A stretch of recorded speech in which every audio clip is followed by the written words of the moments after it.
Welcome to the All Things Wildfire podcast, where we delve into the latest trends and hot topics in protecting properties against wildfire. So sit back, relax, and join us as we arm you against disaster. Okay, my friends, today I want to welcome another, a guest that's been on before, and I've requested him to come back on, and a few of you have made comments on how impressed you were with his knowledge. And look, it's Frank Frievalt. And so Frank has been, he and I have been talking, and there's some things that are going on in the not only in the insurance market, but just in the real estate market that really has impacted more than the wildland urban interface, more than the properties themselves, more than home hardening, more than meets the eye. And this is what I loved about the conversations Frank and I were having. And for those of you that haven't watched the previous episode, I would encourage you to put that on your list. And Frank Frievalt is the director of the Wildland Urban Interface Institute, also known as the Wildfire Institute for Cal Poly. And you know, Frank has been in this fire industry for many, many years, has a lot of accolades, and very well known in the industry. So, Frank, could you, for those of you for the people that didn't watch the first episode, can you give them a quick synopsis of your history of what you've been doing and how you've been exposed to this wildfire landscape? Sure, although it sounds better when you say it.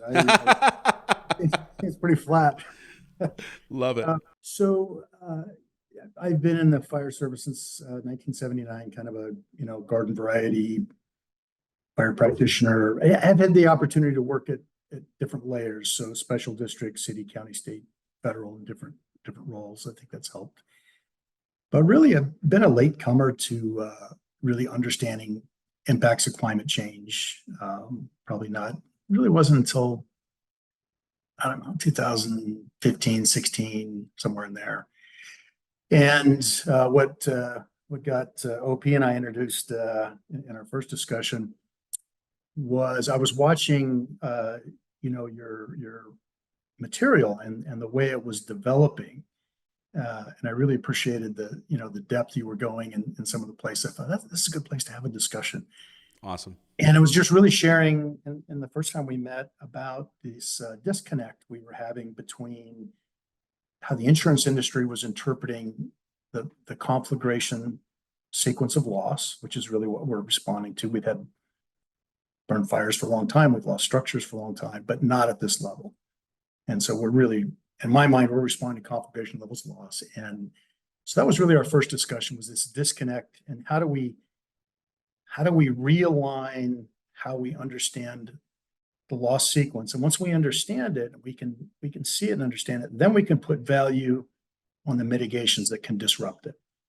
And we talked a little bit about 3 fire pathways: vegetation to vegetation, vegetation structure, structure, and that the real strategy will be about how do you disrupt parts of all 3 of those concurrently so that we can consistently and intentionally not burn down communities on the WUI, because we have decades of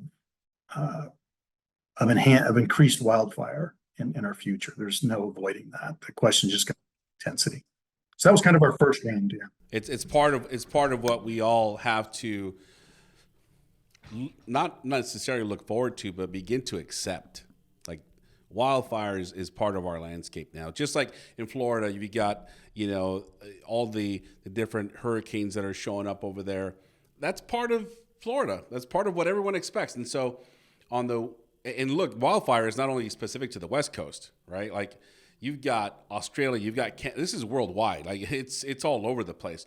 But today, Frank, what I really wanted to dive into was you had made 2 comments. You had said, "Hey, OP, when I'm working with the WUI Institute, you look at what's in front of you, okay? And so that's great, and you're dealing with the issues that are here and what's going on. But you also shared, as a result, you are expanding the thought process and kind of understanding and discovering hey, there's other things that are coming.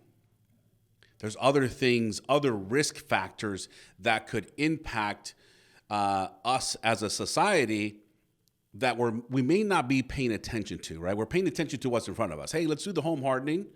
Let's protect our home. Let's protect our neighborhood. Let's protect our communities. And hopefully the insurance companies are going to potentially honor what we're doing and provide us insurance. And then, everything's okay. When it's really not the case, right? I think that's the oversimplification of, hey, let's just make a change and everything's gonna be fine. But you see other things that are coming that the normal layman like me may not even think about ever until I talk to you.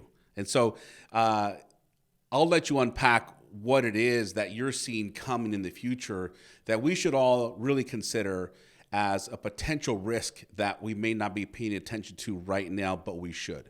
Yeah, and to be clear, I'm kind of the regular person too, right? It's not like I had some. No, you're not. You are the guru. You are the dude. So anything you say is absolute truth. I'm just kidding. Well, these are my own opinions, right? I'm not exactly. I'm not, the there you go. CSU. Disclaimer. Gotcha.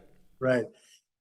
So I think it's really a series of just walking through what's the next step. Maybe the scenario is, when you're digging hand line, constructing fire line, and you're using tools and stuff, right? It doesn't do any good to stop doing that until you get to dirt that won't burn, right? Then you can move on. And, I felt like in this discussion, I got started in the risk transfer industries. That all made sense. But as I'm doing that, I'm realizing, wait a minute, there's still some other things here that would cause kind of a spread of risk that are beyond that. And I'm not an expert in any of these fields, right? This is just me looking at what's churning up as we're working through and trying to solve the risk transfer part of it. And so one of the first ones that started to become apparent, and really someone brought to my attention, was that we were doing some work with people in and around this industry, and a person had mentioned, wow, we're in the lending industry, and it sounds like these, the insurers, they get to reset kind of their appetite for risk annually. You and I, we renew our policies as homeowners annually. But I just bought a place here in San Luis Obispo, and it's a 30-year mortgage. It's a 30-year commitment. And if you've got a mortgage out, you usually have a clause somewhere in there that requires you to carry insurance, appropriate insurance for it, Yep. right? And as I started thinking about that, in fact, if you read further in there, usually there's some kind of I think the term is like a lender placement clause or something. But pretty much if I just decided, I need a little extra, money's a little tight, it's a little extra. Right. I'm not going to get insurance I'm just going to walk away from that. So for you think of yourself as the property owner, but the fact is that you don't hold the paper. So it's an agreement. You do these things and we'll let you live in the house and you fulfill your commitments financially and the covenant parts of this, and that's our deal. And so as we started seeing the cost of insurance go up,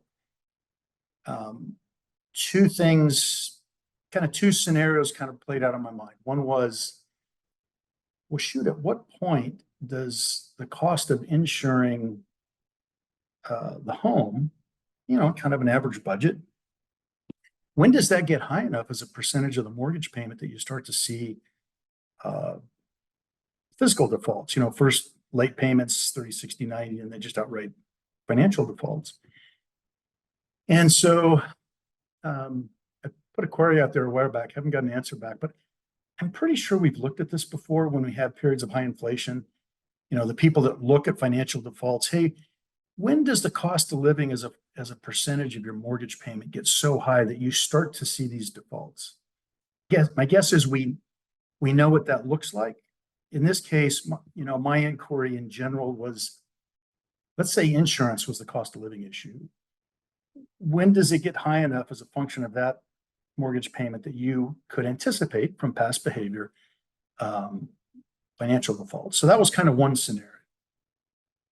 The second one was, and that assumes that the risk transfer industries can properly price the risk. They can price it so that they feel like they can stay in the business. And if they don't think they can price it to stay in the business, in the day it's an investment. Make your money work someplace else. If they pulled out of the market,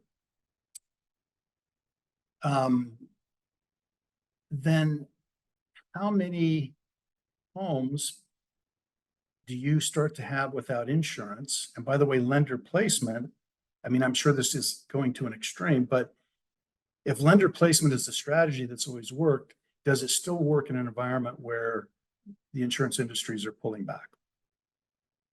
Like, where do you go place them? And really quick, Frank, I'm thinking about right now, the California, and I don't know if a lender force policy is, includes the California Fair Plan. I don't know. Maybe. But if it does include partially the California Fair Plan as a force place policy, the California Fair Plan has absolutely grown so large with the amount of policies it has now, more than ever.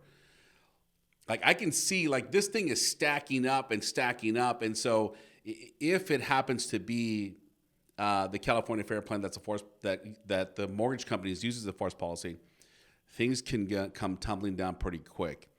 And even if they don't, just that topic alone of the California Fair Plan and how much paper they're holding is incredible if we were to have a disaster. And what does that do to the solvency of the carriers? But in this particular case, we're talking about the mortgage companies. And so, yeah, it gets really scary pretty quick. So it's interesting you should say that. One of your former guests on the show, and has come to be a good professional colleague of mine, a good friend. She's just a nice person. Nancy Watkins, really smart. Yeah, go Nancy. So she just finished a report on this very thing. It is a summary of the national residual market. That's what they call the Fair Plan. And I think it was 31. They did the analysis on 31 some odd Fair Plans and a couple of wind versions and sort of beach sea rise versions. And exactly what you're saying. The three largest changes in the last 5 years, if I remember right, were one in Florida, I think it's Citizens something, California Fair Plan, in Louisiana. And yeah, I'm not going to quote it. I would just say I think it's over 300%. I think it may be high 300. And so to your point, that if that turned out to be, if this continued going that direction, it's another way that could really synergistically change that in a hurry, much faster than the way we would normally think. So that's a possibility. So anyway, so that was scenario one. When does the cost of unmitigated risk get so high that it leads to financial failure? And if you can't price the risk, then how much does the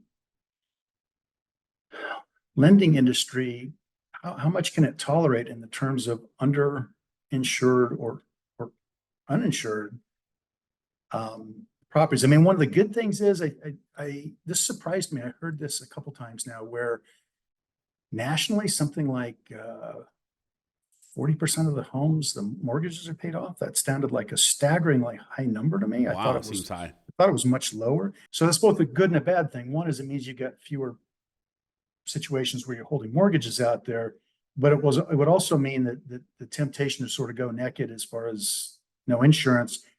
You've talked over and over again about generational wealth, so that's a little risky. But if what it led me to was, let's see, you buy a house, those mortgages eventually get bundled up. And you go to the GSEs, the government-sponsored entities, Fannie and Freddie. So those are bundled up, and that helps to keep the market going.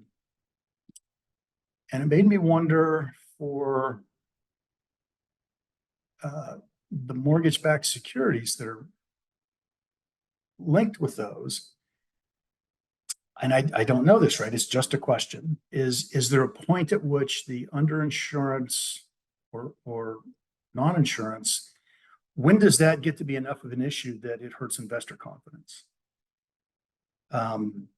Because if it does, then you've got a situation where those investment tools, those investment instruments become less, desirable. And I was introduced to a person not too long ago, last few months, and I'd never heard of the agency they were from. And I thought, wow, I feel really silly. I'm in this space. I should know this entity. And it was a federal entity created back in 2008 to be the conservators to Fannie and Freddie after the last, market issue. So I don't know how that works, but it seems like if you're in a conservator role, you hold some responsibility for whoever you're being the conservator of. And so that was one route with two questions, right? If the risk transfer market can price its risk, we know it's going to go up. How high does that go before you hit financial defaults? And on the other hand, if you have people dropping insurance or not being able to secure it, or those covenant defaults, and how do you correct that? Because if you force hired them, it's going to go, like you said, into residual markets, probably get more expensive than what they had before, certainly less coverage. Neither of those is good. So there's this whole area of lending and the necessary role that insurance plays in protecting the lending process. So that was one that, as I'm digging handline here conceptually, like that doesn't feel like unburnable soil yet. And really quick, Frank, I don't lose your thought, please. But what I'm thinking about is like to go back to the scenario of, okay, hey, my insurance premiums quote is way too high. I'm not going to do anything. Screw it. I'm going to let the mortgage company give me a forced policy, and I'm going to deal with whatever they give me. Well, the problem there is you still have to pay for that insurance, whatever it is that they force on you. And it could be still just as high, right? Or higher.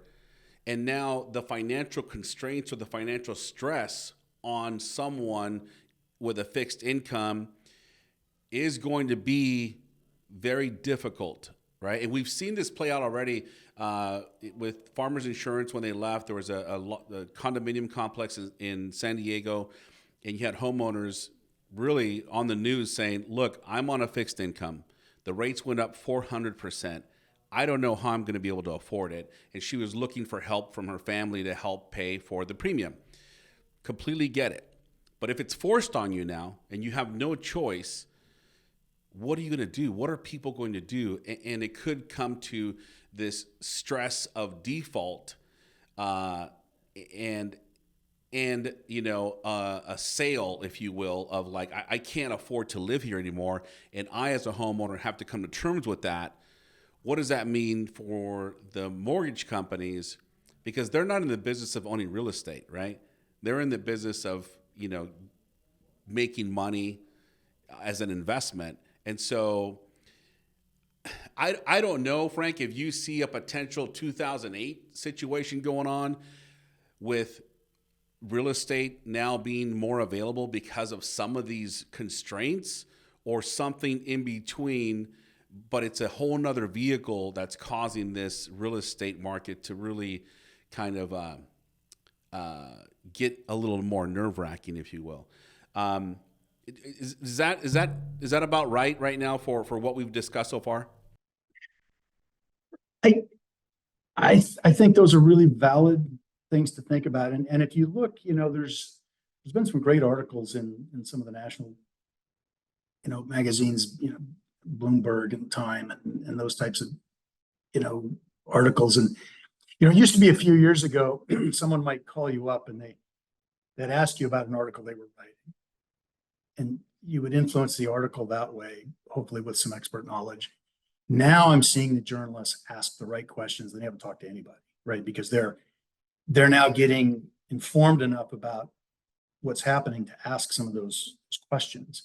And so when I looked, the comment, there's some things I saw. You've seen these too if you're following the news, right? Billions of dollars estimated to be lost in real estate values in general because of exposure to different types of climate risk. We're talking about wildfire today, but there's other ones. And so that's out there, whether I decide to talk about it or not. The idea of insurability, I think certainly in California, but we're starting to see it happen in other places. You said something earlier. I'm gonna go back to this idea of sort of getting over the denial piece, and I think this is a little bit like grieving, right? That we're all grieving the way it used to be, and first part of it's denial, and you get angry, and then we're gonna bargain a little bit, and, what can I do? And then you're just outright depressed, but eventually you get to the spot where you say, all right, now what are we gonna do, OP? What are we going to do? And I feel like we're maybe just getting to that start of, it's a Winston Churchill line right there. We're at the end of the beginning. We're at the end of the beginning. Yeah. So, Boom. So the second one that was, and this is from working in local government, is I couldn't understand. I'd asked this over the last 3 or 4 years. Every once in a while, I'll check back in with the muni bond market and say, hey, is any of this bugging you? Is it, what's going on in your space? And what I got repeatedly was, it makes sense to me what you're worried about, but I'm not seeing it in our market, and the thought was the general obligation muni bond market was relatively small compared to the other ones. So it just didn't really care a lot about it. A little bit like wildfire was a rounding error in global losses until fairly recently. But then I was recently in a setting where I got to drill down with somebody from the Government Finance Officers Association. And I asked him this question. I said, hey, how does a bond rating agency, set their rating? Because I'm curious, how would they recognize the presence of a wildfire threat? I mean, here you've got the risk transfer industry running from that because they're afraid that they're going to lose the properties that they're insuring, and they can't accept that risk. But property tax is typically the primary revenue stream you use to service the debt on general obligation bonds. So if loss of the structures is uninsurable over here, it seems like that ought to be reflected in the risk of letting a bond that's going to be serviced by the same thing you can't really insure over here. So anyway, he's very patient. He walked me through, I won't say which one, he walked me through a major bond rating process. And as far as we could tell, there was no direct place for wildfire, at least on the one that we reviewed. And an area where you might be able to put it was more of in a minor category. It wasn't one of the major categories. And I think that's going to be significant, OP, because if it turns out that local government cost to service bond debt could go up the same way you and I might have our insurance non-renewed,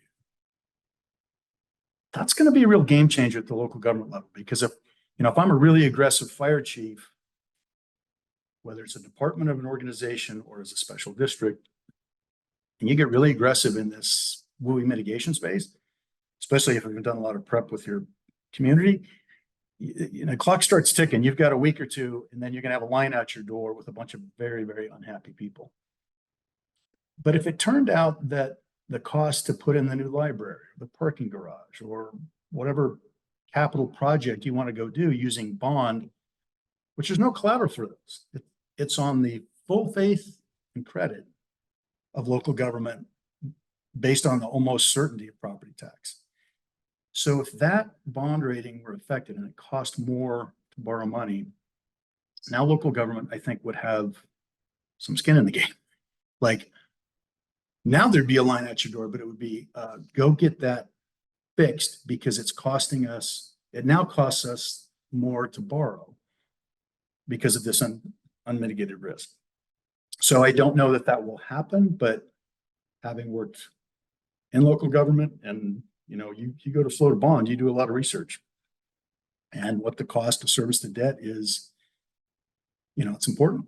It tells you exactly what you can do and not do. So Frank, help me understand, in layman's terms, if this were to be an issue, what specifically, how specifically could I as a homeowner be impacted by the government and the property tax that I pay that impacts the bond market? Am I going to see an increase, or what could happen?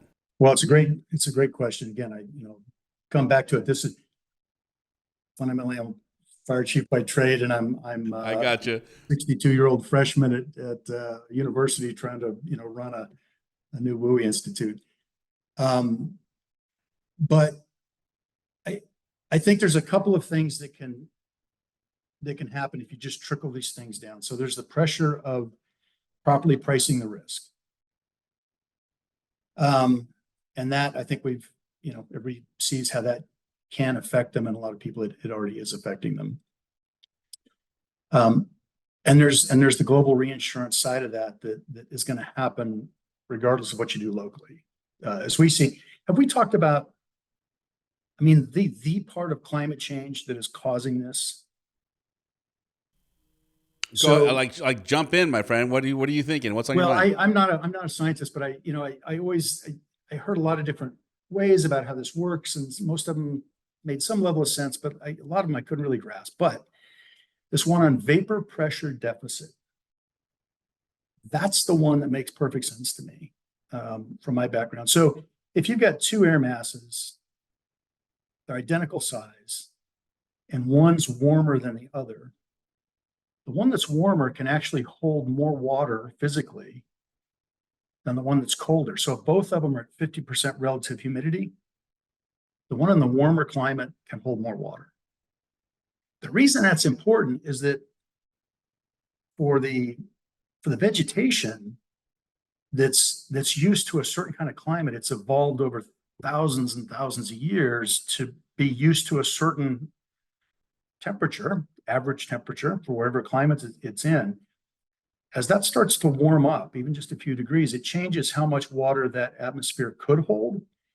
And it creates, when that plant is going through just life cycle photosynthesis, it now has, there's more literally pressure to give off more moisture.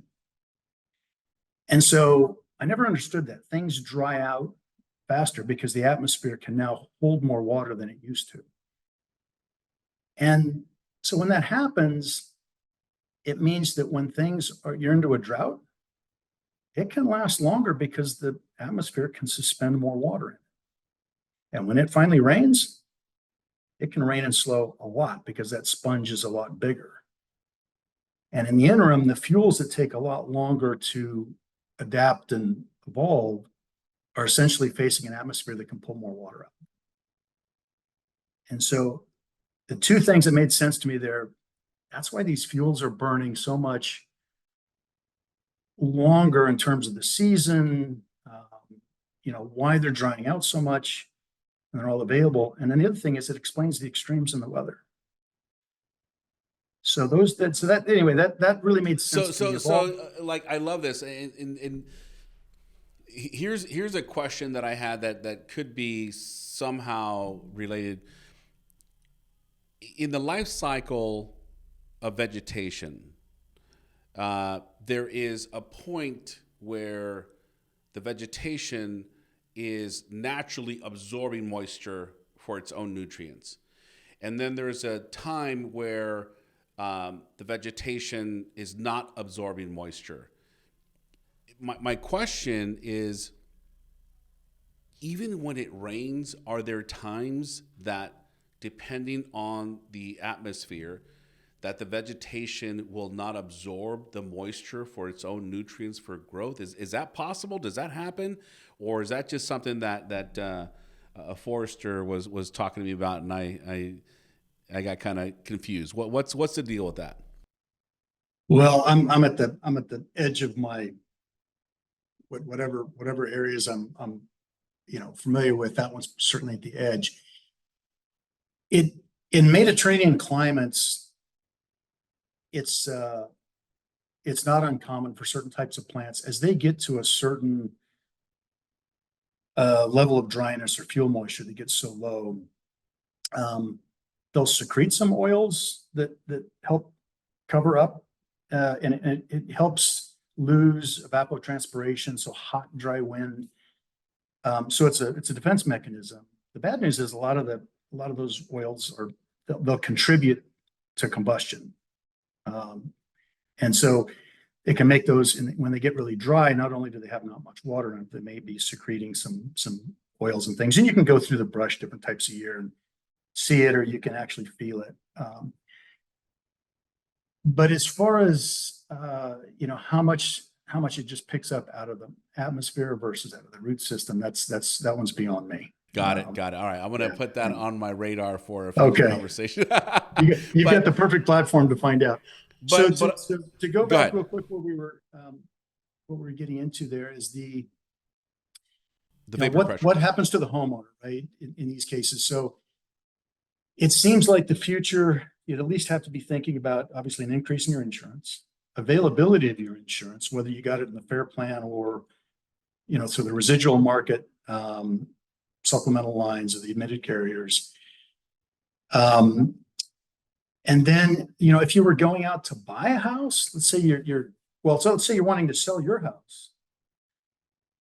We're starting to see, and this comes from the realty side. You should probably get some realtors on here. Yeah, I've got a few in the queue. Yes, go ahead. Yeah. So, if part of the cost of that structure is a really high insurance payment, it drives down what the house can be sold for to be affordable in that market. And so the cost of insurance I think it can negatively affect if you're trying to sell. And then if you're trying to buy anymore, the first question is not, can you afford the payment? Can you show me a certificate of insurance for this property? I mean, I had to do some of that while I was here. I just moved really here. Okay. So this much higher in the decision-making thing now, if you're buying or selling, is this insurability issue. And then even if you had those figured out, if your local government's very common for local governments or utilities, water utilities, etc., school districts, all kinds of things, to use municipal bonds to fund capital projects that we need. And so if the cost to service the debt on those is higher because the risk is higher due to wildfire, then that's going to be reflected to the taxpayer. Those come through in your I think they're called the AB8 projections on how do you determine all the taxes for the different parcels and what contribution do you pay to service that debt. And so we can see that incrementally go up. Does any one thing crush somebody? I don't think so, but just cost you more to service the debt on the bond. So all these things acting together, insurance, the realty, the public, bonding for things, and that's just for the homeowner, right? But most of the homeowners are doing something. They're working in some kind of an industry, and so when you start to see those effects into the home building industry, the secondary things that support the building industries, realty industry, All I would say for sure is when I look downrange and see those things for which I don't have firm answers for, but I know they're a question and I'm not really getting a lot of answers. It seems to me like at best they're unresolved. But in these situations, I always get nervous when people get quiet. Right. And it's because we're usually probably because we're trying to figure something out, or it's almost too awful to imagine. So let's not talk about it. It's one of the things that I appreciate about what you're doing here with your platform is that, you're bringing a place for us to have these discussions. So it's good for you and your team. No, that's so insightful, Frank. I honestly, I think, I'm not a doom and gloom guy, but the reality is I'm also not someone that's going to put my head in the sand and think nothing's happening. So for us as typical homeowners, this is what I hear, going back to something you mentioned about buying a house. Some of my insurance broker friends are pulling their hair out because they're getting these calls from the insured, their client, saying, hey, Marcia, I need you to place insurance on this property that is in escrow right now, right? And it's in the wildland urban interface. It's in the most dangerous place on a hillside, right? And the brokers are like, are you exactly? They're like, what are you talking about? And so they have to go to market, and then they come back with this astronomical quote, and now everyone's unhappy. But this is the reality, right? There's a lot more to have to pay attention to, impacted by climate change, impacted by wildfire. We have to be very careful moving forward as to what steps are we going to intentionally take, and if we're going to this certain area, what can I expect? So with the mortgage companies potentially, could rock the boat. With the bond market could also be rocked a little bit. Like some of these things that haven't been completely impacted yet or unpacked yet could come down the road for us. And so in addition to that, now you add the economy, now you add the inflation, although interest rates seem to be adjusted to start to be coming down in 24. But there's no guarantees. And so you still have a lot of this uncertainty out there in our own economic ecosystem that we almost have to be like, I look at it as a warrior. You have to be ready for what you cannot see out here and be prepared versus everything's fine, everything's the same, no big deal. Let me just get, I'll pay more money for insurance, no problem. And you go down, skipping down the road. That's not what we're dealing with. We're dealing with a lot of different variables. Yeah. And so that, it's probably been a little bit of a bummer, right? The first part here is asking a bunch of questions. These are kind of tough, what do you do? Let's talk about a couple good news things. We have already solved problems like this in the past, in my lifetime. We talk about the fire service, and some of my compadres will probably not send me a card for this, but in my lifetime, I watched the occurrence of fires as a proportion go down, and the increase of other service areas for us, emergency medical services, certain types of rescue, other public services go up. And it's because good research, progressive codes, and consistent adoption over about 5 decades, most fires don't get out of the room of origin anymore. And we started with something other than like the Wildfire Commission back then. They did something called America Burning. That was the report. Took us that time to get to where we're at today. You think about cars. Do you remember? You probably do. You had something funny going on with a car. I saw a show the other day, something about who's going to fix your car, OP? Dealership. Exactly. Remember when you could, if you had ABS, that was a big deal. You got like on your insurance, your insurance quote for your car. If you had certain safety features, right, it showed up on there. So, the transportation version of IBHS, was it National Institute for Traffic and Highway Safety, something like that. It's the roadway version, right? And same thing. People were building cars, and like people are getting hurt, and the cars are crashing. What can we do to make them safer? And we started experimenting with And we did the crash dummy tests, and we started to understand these things would make a change. And then it was like, oh, it's going to cost too much for the car, Well, once people started really understanding that these things work, then it's like, well, I'm not going to buy that car. It doesn't have ABS, or I'm buying this car for my daughter, and it doesn't have airbags. And so we've slowly gotten into where we have these amazing, and I can tell you from being a responder, it used to be you'd have a car accident and the car would be fine and the people inside would not survive. Now you can have a parking lot accident where the car looks like it's almost, crunched up. Or you can have one on the highway and the people come out fine. It's designed to crumple around them. And so we've already gone through this process of identifying something that's unacceptable in terms of loss, starting to tinker around with the efficacy of mitigations, start to price them out, and then finally just adopt them wholesale, recognize that's the expectation now. So we can do this. Okay? We have already done it. It's just going to be, back to the point we were discussing earlier, right? We're just going through a grieving process right now. That's right. That's I think the sooner we get through it, the better. But we can do this. And here's a couple of other things that are really encouraging for me. Never in my lifetime have I been. It's fun to be in these conversations. And normally, the capitalists and the environmentalists are on opposite sides of the table. Not always, but typically. Now, the environment is the economy. And it's, when you've got people sitting on the same side of the table saying, man, we have got to get a handle on climate change. And the people like the industries we're talking about, you don't typically, historically, you don't see those aligned, but right now they're going, yeah, we got to get this fixed because it's costing a lot of money. We can't do this anymore.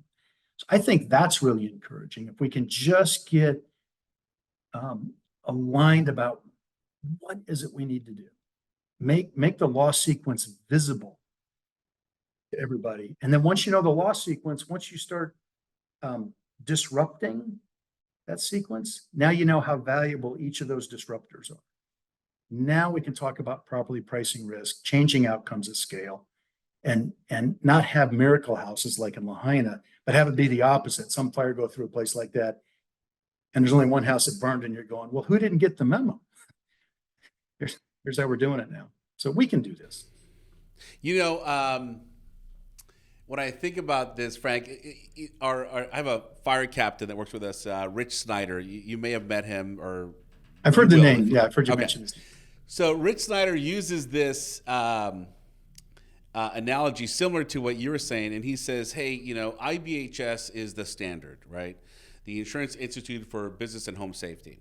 They've got like the rules of engagement on how to make your property as safe as possible. They're the leaders in how to make this happen. It's not very popular right now, because people have to get rid of vegetation and they're like, no, this is terrible. I'm not going to do that work. But he compares that to the auto industry when the seatbelt law was established. And I remember in driving around with my family, and I was a kid, and my dad in his 66 Chevy Nova, and he makes a left turn. We all slide, right? On the on the bench seat, we all slide. Yeah. And that was just normal. But to your point now, what Rich says is you get into a car, and now if there's no seatbelt, I'm not going to get in this car. Very similar to what we can do.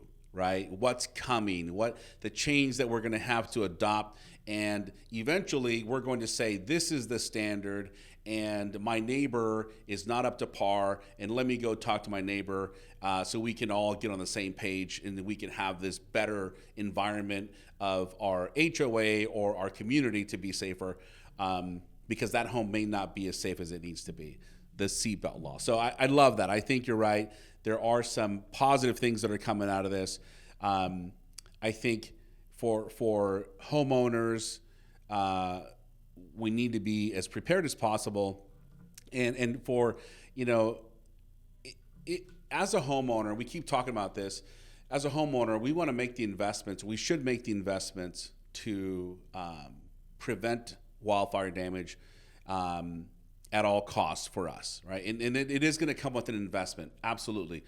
But the beauty is when you do that, the insurance brokers or your agent can go to market and really fight for you and say to the carrier, hey, these are the things that my homeowner has done, and this is why you should, provide insurance. And then that goes to the reinsurer, and the reinsurer is seeing all these policies, and they're going to be able to pick and choose right now.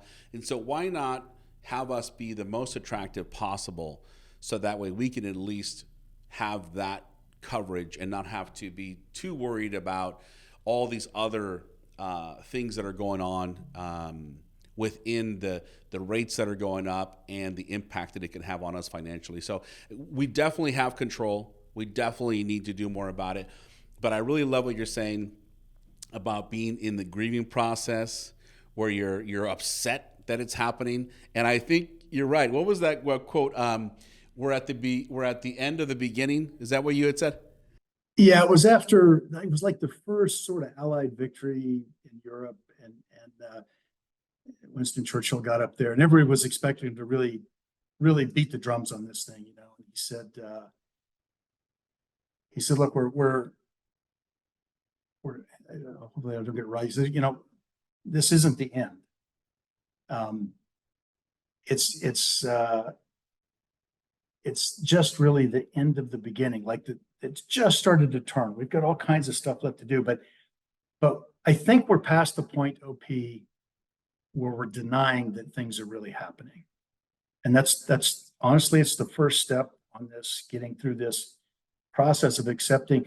It's funny, we look back in history, and in science and politics and anthropology, everything. You look back in history, things have always been changing, and things have always adapted. And we're just having a little hard time realizing that we're part of that game. We're not just spectators. Ooh, that is so good, Frank. Things are changing for us. Just like, well, wait a minute, no, that can't happen here. So I think that's the part we're grieving. But we're going to look forward to a time. I'm sure I don't know if I'll be blessed with grandkids, but at some point, some young person's going to go, oh, probably OP, tell us about the time back in the day when you hooked up, there was this thing with metal and cloth, and you hooked it up to this thing. You squirted water just like all over the place to put out fires. But tell me about that again. It's going to seem so weird that we use something as valuable as water in the future, helter skelter. So we're in a transition. We are no longer only spectators. I love it's so true. Because as spectators, we can comment all we want, right? Yeah. Throw stuff from the we're the Monday night quarterback. Yeah, okay. This should have been this way. We don't like this. But now it's hitting home. And you're right. Yeah. I think because it impacts us now, our voice, our crying, our clamor is being heard more, and it's coming from our peers, and so we're in the game, we're no longer spectators. And I think the other thing that will be helpful in this is there really are, we can all be upset with each other different ways, but there's no real villain here. This is change. We can all feel bad, I guess, about being humans. We somehow ruined the place because we're here, and yet, would you have gone back and at some point in history and just wiped out half the, what was it? Wasn't it the theme behind one of those Marvel things? Somebody just went and it was terrible. He was the villain, right? He just went and wiped out a whole bunch of people in the universe or something. Of course, it was awful. But it was kind of the thing that we have too many folks here. Well, I don't know, but I think our responsibility is this is the planet we're on. This is the group of people that we have. I remember it was one of the astronauts in the early Apollo series. I forget which one it was. Forgive me for not knowing my history, but I was listening to him describe being in this capsule. And he was describing, you're in this tight space. There's only this much aluminum, hostile environment. They've got this little itty bitty window, and the thing's slowly rotating. And he's talking about, boy, you've only got so much air. You've only got so much water. You're sitting next to this person. You need to get along with them. You're in this little space, and then he says that, the portal turns around. You can see Earth. And I realized he was preparing me for this. I was thinking about the capsule, but he was getting the idea that, look, in the immenseness of space, the difference in size between the Earth and this little capsule was really kind of insignificant. And when you look at Earth from that distance where they were at, you get this thin little shell of an atmosphere. You only got so much water. You are out in the middle of nowhere. And we kind of got to figure out how to get along. And when he described it in that way, it really grabbed me about, we gotta start figuring this stuff out.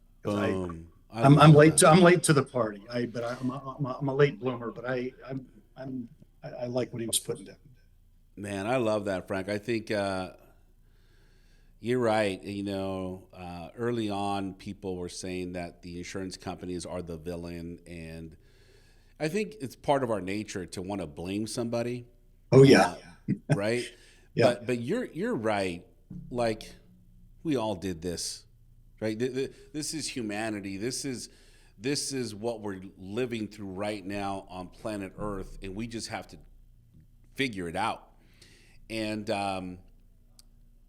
when it's all said and done, we have to come together and just deal with it. Had a salty old captain, just salt of the earth guy.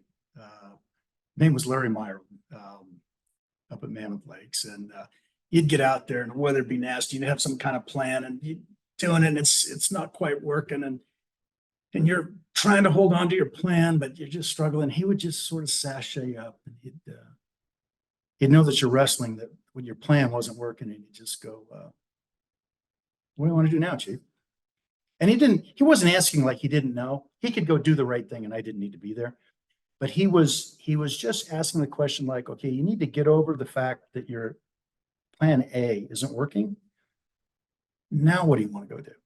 And I think that's where we need to kind of get to mentally, is to say, we all had an idea on how the future was going to play out. And it's changing a lot faster than we thought. And it's real. We may not like it.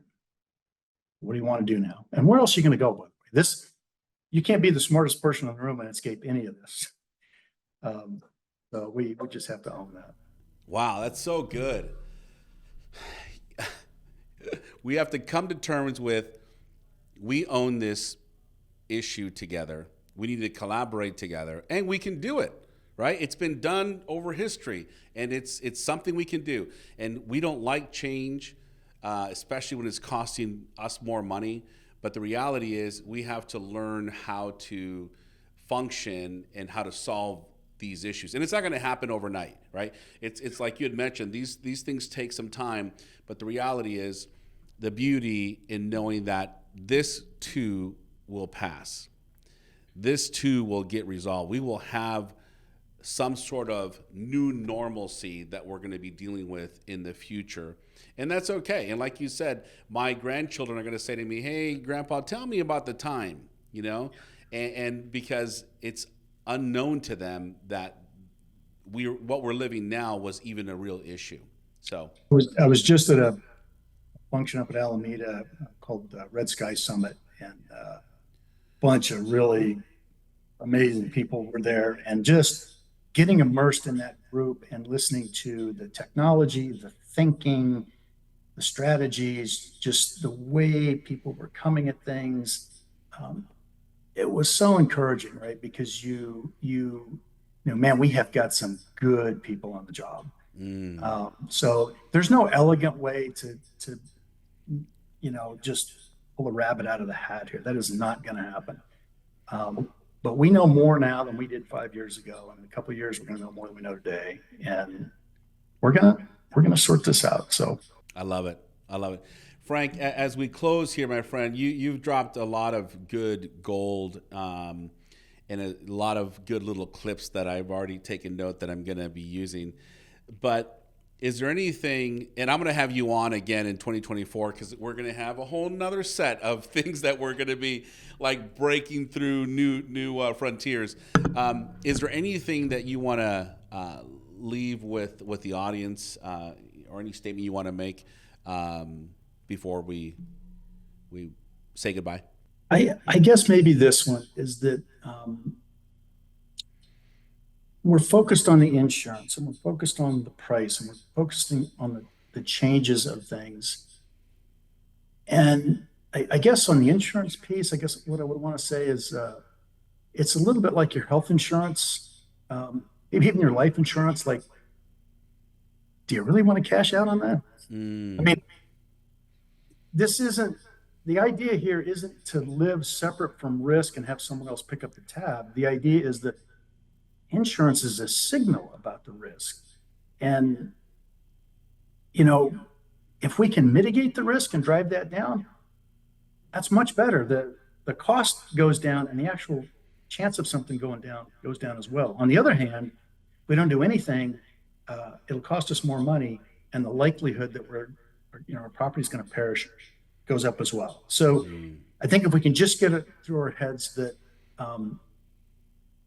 insurance is just a signaling of how much unmitigated risk is out there.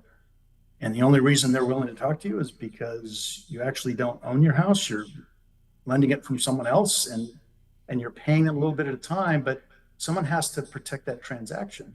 That's all that is.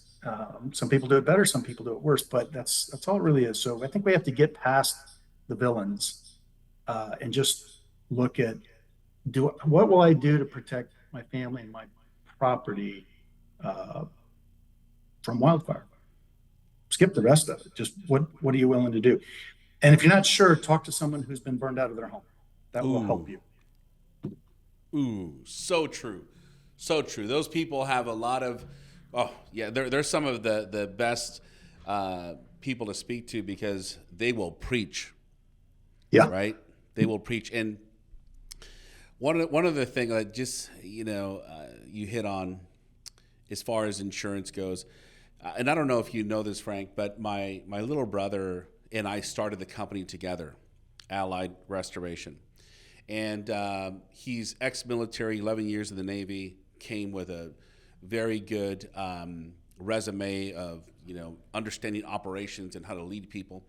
So we started the company together, and I'd been already in the industry for 15 years prior to that, but I'd been going to conferences on investing, on real estate, a little bit on insurance, a lot on property. And I've heard in the past that the wealthy use insurance as a vehicle to protect their risk, right? To protect the downside. And so we were in business for about a year, and a friend of mine came to me and says, "Hey, OP, do you want to get, life insurance on yourself to make sure that, you take care of business in case something goes wrong?" And I already knew, okay, this is a good move.